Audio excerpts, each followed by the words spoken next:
Morning. As you can assume by the title cover, we're still working on the Sedan, which means only one thing, and that's we still haven't got to the bottom of the problems. So, roll the intro.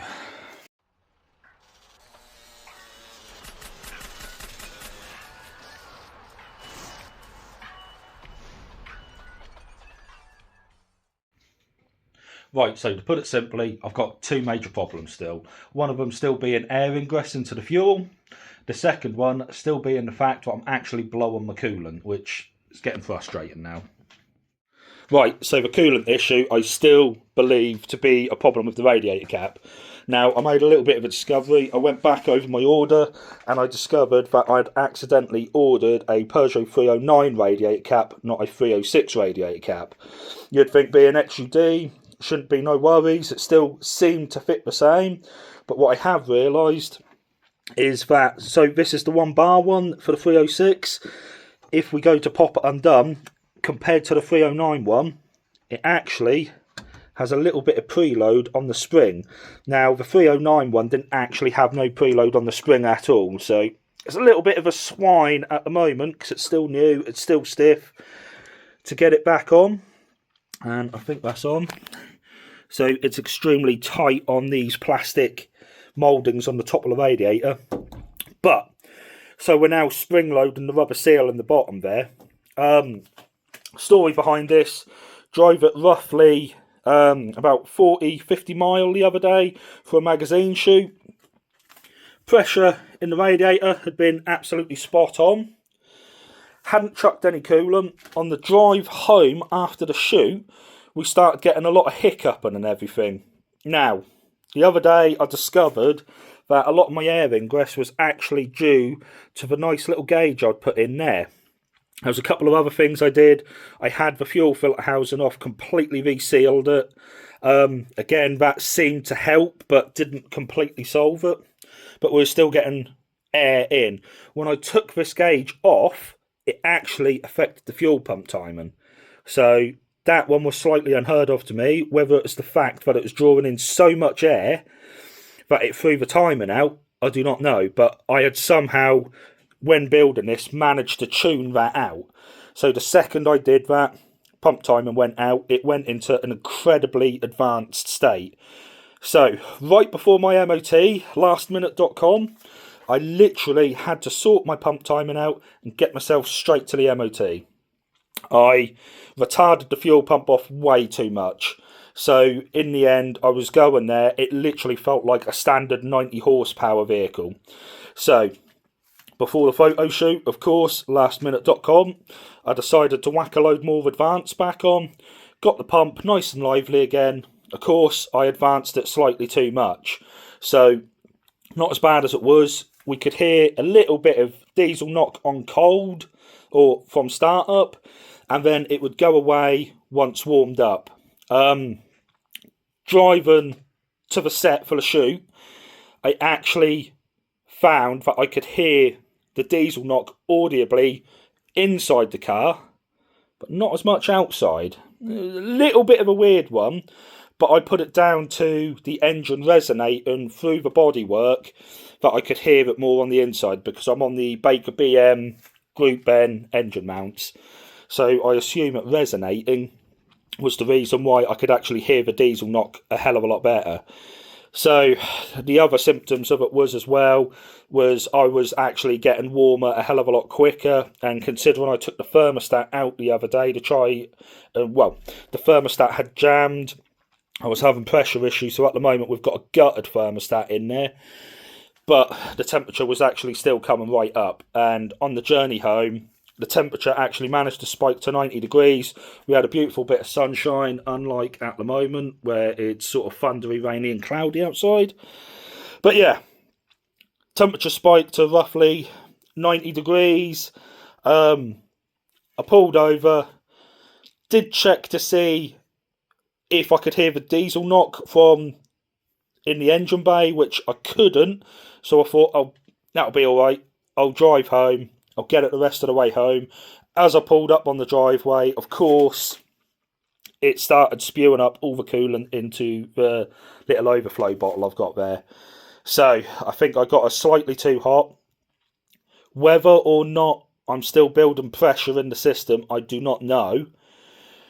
But the one thing I did realise, and this was right before my MOT as well, while I was adjusting the fuel pump while everything was hot, I was down on my hands and knees, down like here.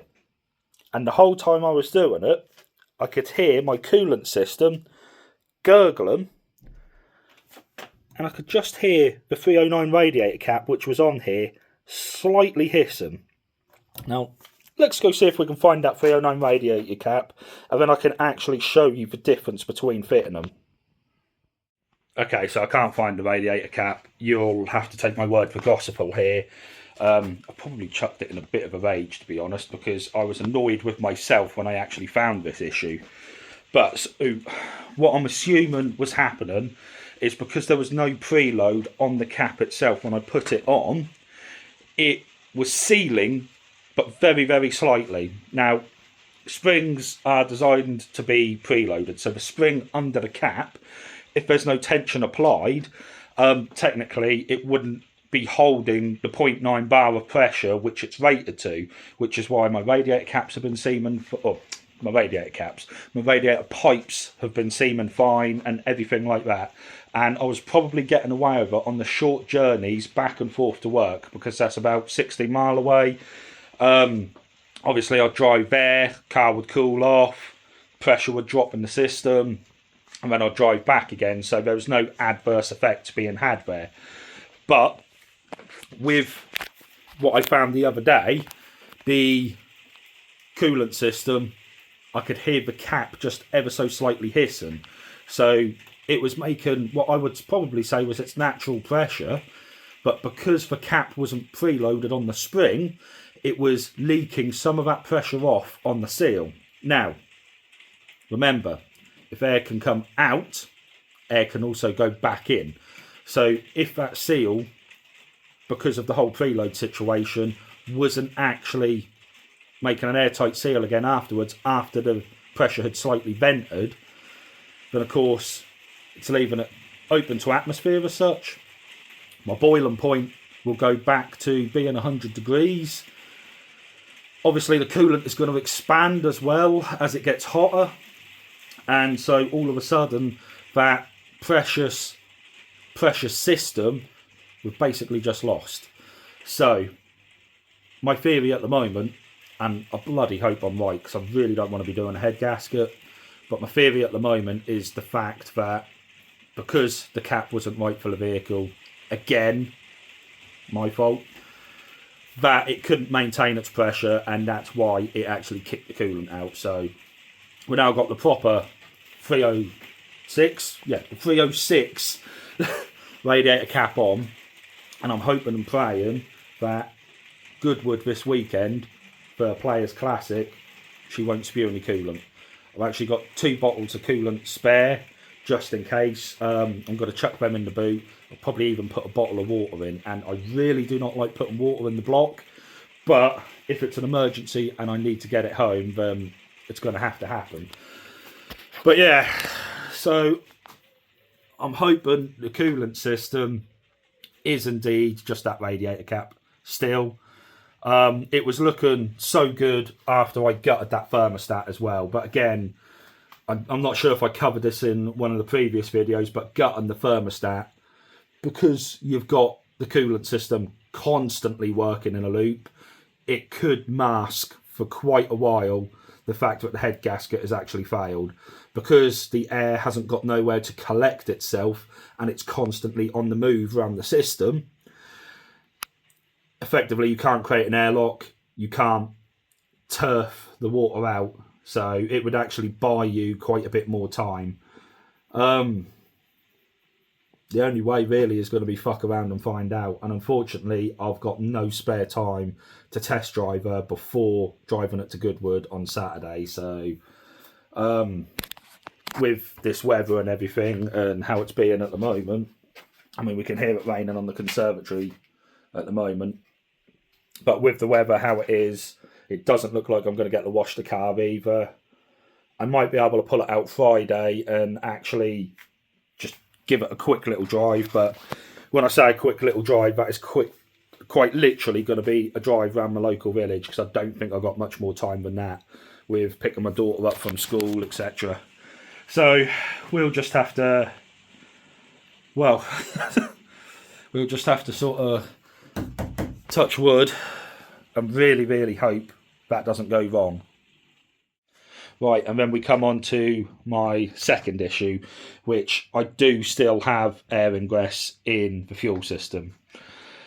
Now, I've worked through everything. I've taken that gauge off.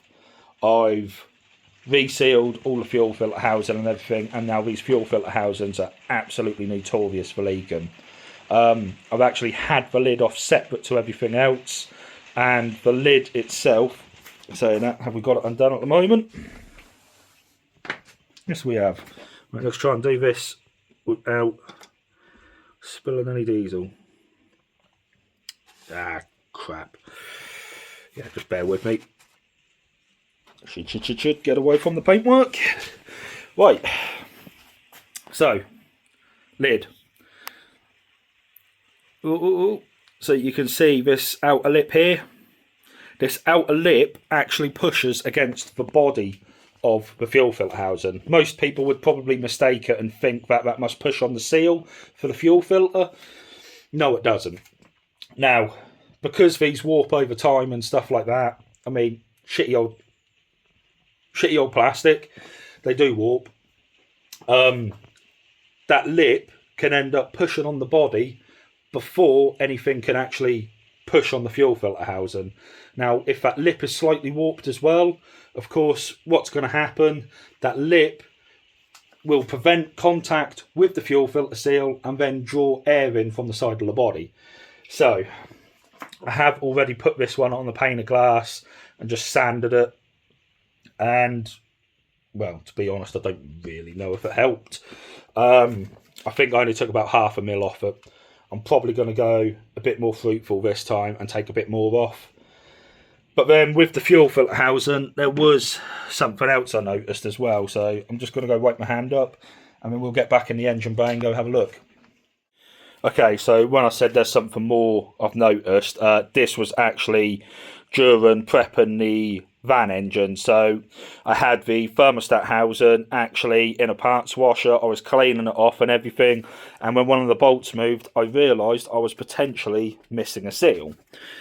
And it looks like I might have put the seal in, but of course here you've got a bolt which comes straight through the thermostat housing. Now you've got this little maze section here, which is like a fuel preheater. There's a valve in the bottom of the fuel filter housing, which I don't know if it's actually like wax activated or something like that, but it should shuttle over and it should put fuel down into this bit to preheat it, I'm assuming, during winter conditions. Now, looking at it, I've gone a bit too happy with the sealant as well. So when I put all the sealant in the other day, it appears that I have put way too much in. I don't think this would cause it to cavitate or anything like this, but it is just a bloody mess, and obviously that can be pulled into the fuel filter. But let's go have a look at this fuel filter housing now it's off. One of the things I did think about is this side bit here. So this is actually where let's take a bit of tissue out. That's where the valve system actually is. So I did just pop a load of sealant on the end there, because usually there's an O-ring in there. There is like not a circlip, but like a pressure clip that holds everything in. And I did wonder if maybe that seal on the side was giving way. Now it does also look like there's a small air bubble right in the centre of that. So I don't know whether to pop that and redo that too. But we're really clutching at straws now. This whole system is flawed. This is the last ditch attempt basically to get myself to players.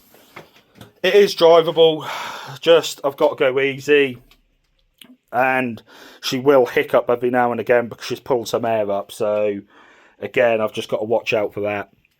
But all I'm going to do is pop that bolt out of there.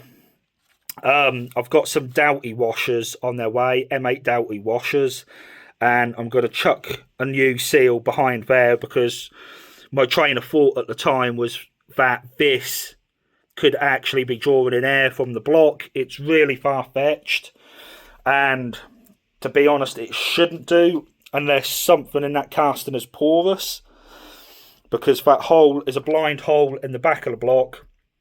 There is a gasket and a little bit of paste between this thermostat housing and the block itself. Really, it shouldn't be leaking at all. But from factory, Peugeot did put a little seal in there.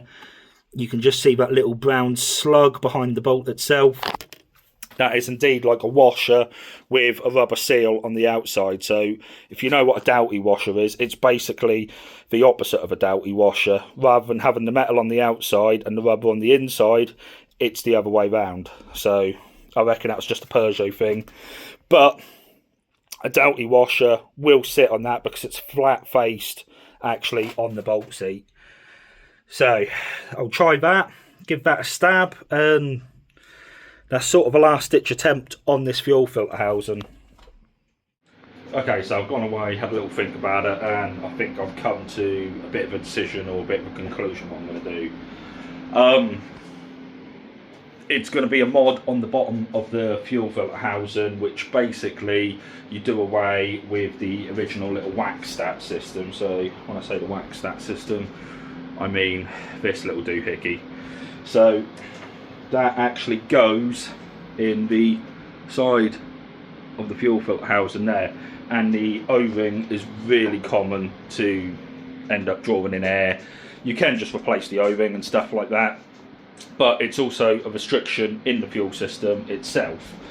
So the old school way is something the lads used to call penny mod. So literally that involves, and I'll flip the camera around, that involves quite literally taking a penny and forcing it in there. So a penny is actually the perfect size for that. But then once that's forced in, there's not really no come back on this. So luckily I do have some spare fuel filter housings, so it's not like I'm going to do it and burn all my bridges for going to Players this weekend. But I'll chuck it in, I'll put the caged seal back behind it, and then I'll repeat what I did earlier, which is basically making a silicone bung up for the end. Yeah, so the theory behind the mod is the stat. One, the O-ring actually leaks. It's the air fryer finishing off my dinner. The O-ring can actually leak and draw in air. It doesn't necessarily always result in a leak. It can literally just draw in air past the O-ring. So that'll eliminate that.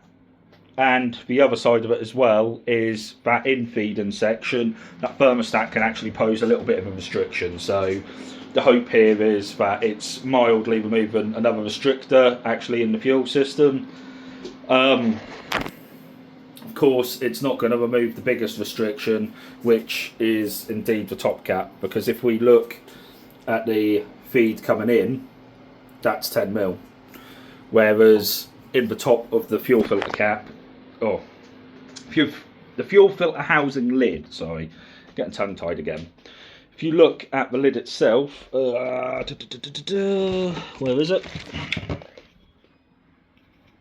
You can see it's only 8mm. So that's quite a restriction in the lid itself. Keep on looking at what I could potentially do with that, whether I put a cap on the end of it and then run a banjo bolt on the top, a self-sealing banjo bolt or something like that. But for now, this will hopefully get me to Players. I think to play it safe, get it, play it safe, I will probably end up chucking a fuel filter housing in the boot as well. So just in case that penny mod fails or anything drastic like that, then at least I can get myself home. Okay, so I'm back literally a day later and I've made a couple of revelations overnight. So first one being this washer. So the left hand washer is the original Peugeot one. You can see it's pretty damn flat, and the rubber seal is on the external, whereas the Doughty washer on the right hand side there has got the rubber seal on, well, in the centre. And right, so if we just put that down nicely, if we have a look at them compared, you can see there's a nice rubber profile on that, whereas the original Peugeot unit is flat as fuck. So that's not really sealing anymore. And once I'd actually removed this bolt out of the thermostat housing, funny enough, all the threads were covered in diesel. So that could be one potential air draw location. That's now just been chucked in there, and that's pretty much done up FT. There's nothing too exact on that one. The other thing I spent a little bit of time doing last night is modifying the fuel filter housing. So I've done away with the original bleed screw on the front to drain it. That's now just got an M8 bolt in it with a O-ring, same as this back one. Found that the O-ring seal, what was on the hex head, had actually flattened and wasn't sealing properly anymore. So I swapped that over to, I think that's an M10 cap head, and that actually fits in and locates straight into that area as it should. The actual fuel feed in looked like it should be fairly large, and once you looked on the inside of it, it wasn't a true nominal size all the way through. So that's now drilled out to 7mm. Probably could have took it to 8mm, but the wall would have started getting pretty thin. And then I spent a little bit of time last night doing another couple of mods. So I have now, if I sit this down somewhere, I have now actually plastic welded the bottom two ports closed, which see the fuel go around this little heater matrix here. So again, that's hoping that it will aid in this O-ring and everything else not leaking and no air actually coming up and past. The only thing I have forgotten to do is actually bring an O-ring back for the centre bolt. So I'm going to pin that down in a second with a little bit of sealant all the way around it. And then I'll bring an O-ring back for the centre bolt tonight. But yeah, so we've also penny modded it. So you can see just on the inside there, where those 5 little holes are, usually there's like a thermostat system in there, a little wax stat. And that moves over to, like, don't know how to word it now, moves over to heat the fuel, I guess. But, so I've whipped all that stat system out. And back in the day, there was something called a penny mod, which is literally, you would ram a penny in the side where it should be. Well, I've done that, and then I've plastic welded over the top as well, and that is pretty damn solid. So this is my last ditch attempt at trying to keep this OEM filter house, and beyond this I'm going to have to put some form of inline filter. But all I can do is just sort of try it out and hope for the best. So the plastic welding was a little bit of a pain in the ass to get it to take. Luckily it's not a, I can't remember what ones they are now, thermoset and thermo something else plastic. So it did melt up quite nicely, and I was able to get a good bond in between the filler plastic I was using to actually melt it all together. So the filler plastic I was using, quite literally black cable ties. So if you do a lot of plastic welding, you'll find that black cable ties actually seem to work for most applications, which isn't too bad. But I'm going to chuck a spare filter housing in the boot for when I go to players, and I'm probably going to pack an inline filter as well. I ordered a couple off Amazon the other day, found some off a forklift truck, which are 10mm in, 8mm out. So worst case scenario, if I break down on the side of the road because of a fuel leak, I've got to get out of jail card. So fingers crossed we don't. Fingers crossed this actually sorts out the air draw, but we're not going to really know till everything's gone off, and yeah, we're not going to know for a couple of days basically. So all I'm going to do now is I'm going to reuse sump sealer again to basically glue that to the thermostat housing, just quickly clean it off with some brake cleaner and everything, get that all ready. I'll leave that to cure overnight.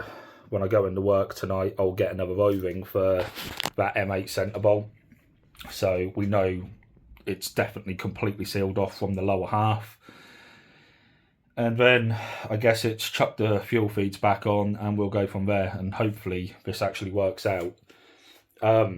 If after this it's drawing in air, I'll have to put an inline filter in, and the inline filter will be the telltale sign of exactly what's going on. So when I say that, I mean whether or not the fuel pump is causing cavitation down the fuel lines, because we've replaced all the lines all the way. There should be no leaks anywhere now.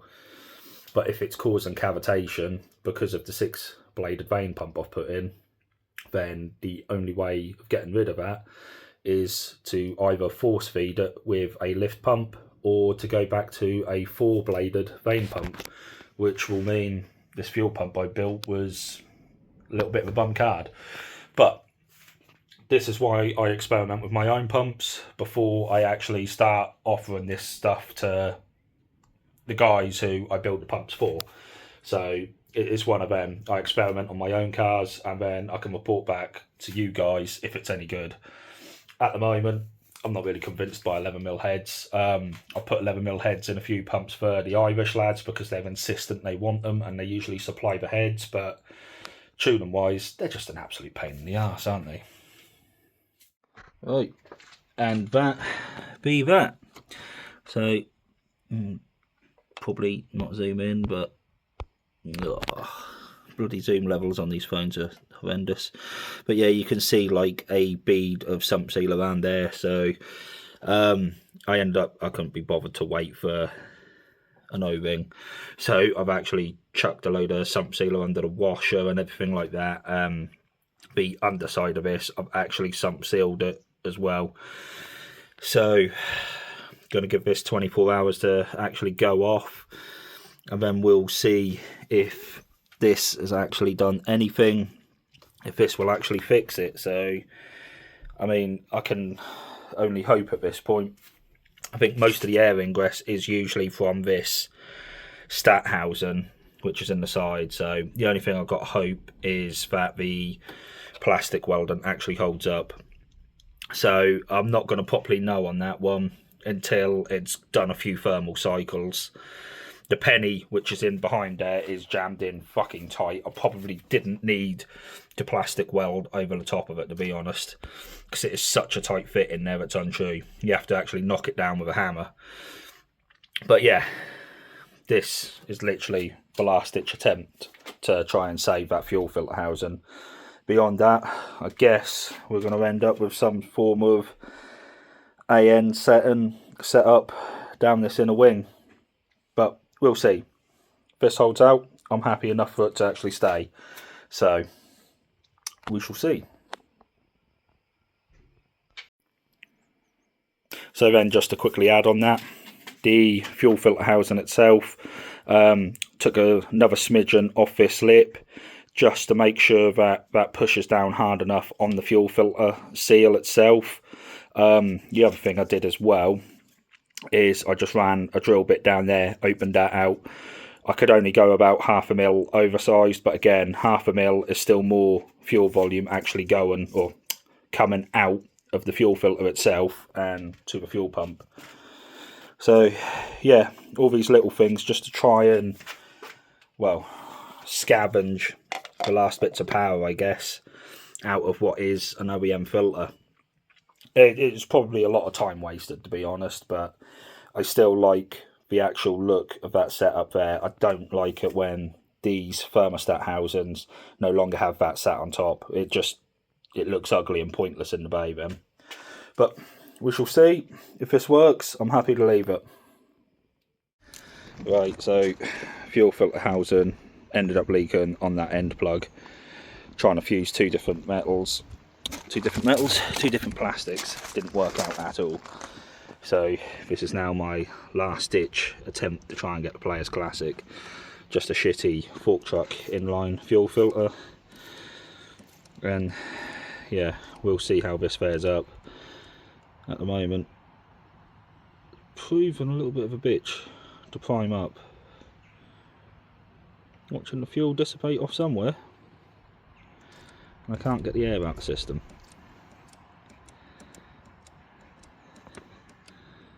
Trying to work out if it's leaking from somewhere. But yeah, hopefully we get there in a second, so I'll start it up and try and bleed that air out. Right, so inline fork truck filter, it seems to be kind of maintaining itself now.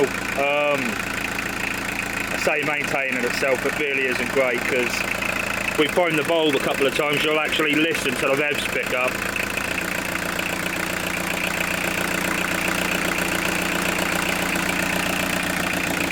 So yeah, officially we've got rid of the air leak now, but this whole setup has proven there's still a major fuel drawing system from the tank for this 11mm pump. So the only way in the future is to either ditch back down to a 10mm where the fuel demand won't be so high, or put an inline fuel pump in the system, which this can only be temporarily put in anyway. The filtration on that is really shit, and to be fair, I am hoping and praying that isn't going to snap off on the journey. So I'm going to go take it for a test spin in a second and see if it'll survive the 4-hour journey to Goodwood. We can only hope. Right, well, rather annoyingly, fuel filter worked, and it worked a treat. But changing that radiator cap was a bad idea. Yeah. So you can guess how that test drive went. Right, so yeah, as you can see, radiator hose is blown out. It's frustrating because she was actually running a hell of a lot better on that new fuel filter as well. It's not the fuel filter I want to be in it forever, but that would have done on a temporary basis. Yeah, that's me out of show season now, so nothing more I can do on that one. It's blown the, well, one little auxiliary radiator hose is out. Annoyingly, it's blown the one out, which is an absolute fucking pain in the ass to find as well. So I don't even know when I can get a replacement for that. But no matter what, this is just literally confirmed. Head gasket's gone, so gonna have to do something about that now. Engine's gonna have to be pulled out. Figure it out from there, really. Really don't know what to do.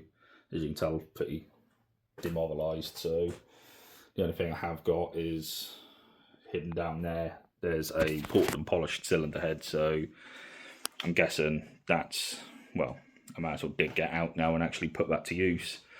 So I'll put that on the Sedan. And of course, now I can go back to my plans of putting the 10mm pump back on. I think I'm going to put some slightly softer actuator springs in as well, because I've been struggling to control the pressure on that. But yeah, show season's over for me. Engine's pretty much dead as such. I could bodge another pipe on quickly tonight, put a softer radiator cap on, and then drive it with it blowing coolant out, but that's asking for trouble. Considering I'm in Norfolk, Goodwood is about 4.5 hours away. It's just not worth it. So yeah, that's me out. So yeah, that is the Sedan now put back away. So like I said in the previous clip, that's the end of show season for me this year. Thought I'd probably better just close this video out properly. So yeah, end of show season for me. Engine's got to come back out. So I had suspected the head gasket had gone for a while, as all you guys can tell from the previous videos. I suspect more than anything it's probably one of the ARP head studs has come loose with expansion and contraction, constant heat cycles. It's not unheard of for them to come undone, so that is possibly what's happened here. My worst case scenario is, of course, the cylinder head is cracked. But either way, once that cylinder head's off, it would need skimming anyway. So, sorry, hay fever's playing up. But going forward, need to have a clear plan of action. So thought I'd close it out on this note. So obviously I've got my ported and polished cylinder head down there. I just need to check the valve clearances on that. It'll be planned for that to go on, because if I'm taking the head off, I may as well do it properly. It's going to remain on the GT 2052. It's a cracking turbo, and to be fair, it's actually done really well, even with this head gasket failure. And with the 11mm pump and everything, once the boost was turned up, the thing feels absolutely phenomenal. So yeah, a little bit disappointing I can't enjoy it over summer now, but it's what it is. This is what happens when you modify cars to this extremity. But what else? So we're going to put the ported and polished head on. I'm going to go back to a 10mm pump. I feel like I can finesse the tune a lot better with a 10mm pump, and it'll give me all the fuel I need. I'm also going to look into permanently ditching the OEM fuel filter housing. So that fork truck filter, what I stuck on there, the big old ugly bastard, it proved that the air ingress was 110% fully from the OEM filter housing. So it's a bit of a shame, because I do like how that OEM filter housing looks, but if it's not performing, it's got to go. So practical performance, that's what we're here for. I'm probably going to go over to an AN system. I haven't really seen any aftermarket filters that I look at and I think, oh, actually they look quite nice. It's only AN setups, so I'll probably only do the stabbings from inside the engine bay in AN. But yeah, that'll be the way I end up going forward with that. And then, as I said before, the actuator springs on the turbo itself. So once you start winding the additional diesel in and stuff like that, I'm finding like it will boost creep up to 30 psi quite happily. The springs I put 22 psi's worth of springs in, on the understanding that a little bit of fuel float, I'd probably see about 4 psi float on that. So expecting about 26 psi. Nah, double that. I ended up getting an additional 8 psi, so it's not so good.